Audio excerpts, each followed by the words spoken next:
हम कह रहे हैं कि हम साल भर में पलायन रोक देंगे।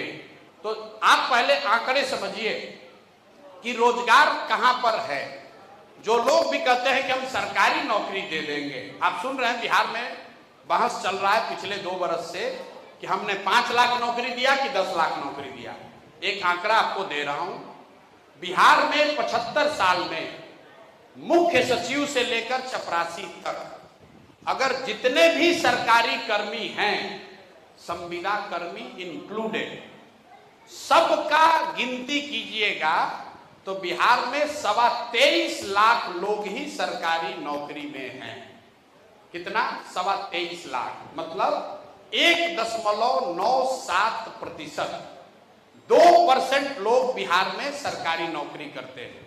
अब आप अंदाजा लगा लीजिए कि पिछले 3 बरस से बिहार में खाली यही चर्चा चल रहा है कि हम 10 लाख नौकरी दिए कि 5 लाख दिए। भाई टोटल 23.25 लाख लोग ही नौकरी करते हैं। कि मेरा आंकड़ा नहीं है, जो सैलरी जाती है, सीएजी जो ऑडिट करता है, ये उसका आंकड़ा है। और क्या बिहार में बहुत वैकेंसी है? जो अभी लोग बता रहे हैं राजद के लोग की बड़ा वैकेंसी है, तो मैं आपको देश का आंकड़ा दे देता हूं। देश के स्तर पर 3% लोग ही सरकारी नौकरी करते हैं, 3% लोग। तो इसका मतलब यह है कि सरकारी नौकरी बिहार में बेरोजगारी खत्म करने का जरिया नहीं हो सकता है। इससे आप 2 या 3% लोगों को ही रोजगार दे सकते हैं। दूसरी बात, लोग कहते हैं इंडस्ट्री से हो जाएगा। यह भी बहुत बड़ा भ्रम है लोगों का कि फैक्ट्री लगवाइए। आप कितना भी फैक्ट्री लगा लीजिएगा, जो अगर इकोनॉमिक्स को आप समझते हैं, इकोनॉमिक्स को समझने वाले कुछ लोग तो जरूर होंगे, जीडीपी जो है वो 3 भाग में है, एग्रीकल्चर, मैन्युफैक्चरिंग और सर्विस सेक्टर।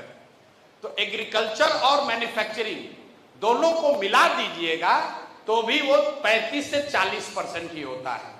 बिहार जैसे राज्य में manufacturing accounts for less than 10% of the whole economy. तो अगर आप बहुत फैक्ट्री लगा भी दीजिएगा तो भी 10-20 हजार, 2-4 लाख, 10 लाख, 5 लाख लोग को नौकरी दे सकते हैं। जो पूरी इकोनॉमी है 65% है सर्विस सेक्टर में। हम लोग जहां यहां बैठे हुए हैं, ये सर्विस सेक्टर है, होटल है, विवाह भवन है, 20 लोगों को नौकरी मिली हुई है। किसी ने बताया कोचिंग का हब बनाइए, सिनेमा है, रेस्टोरेंट है, गाड़ी चलाते हैं, यूट्यूब चलाते हैं, बिजनेस धंधा करते हैं। देश की इकोनॉमी में 65% सर्विस सेक्टर है, बिहार में 67% है।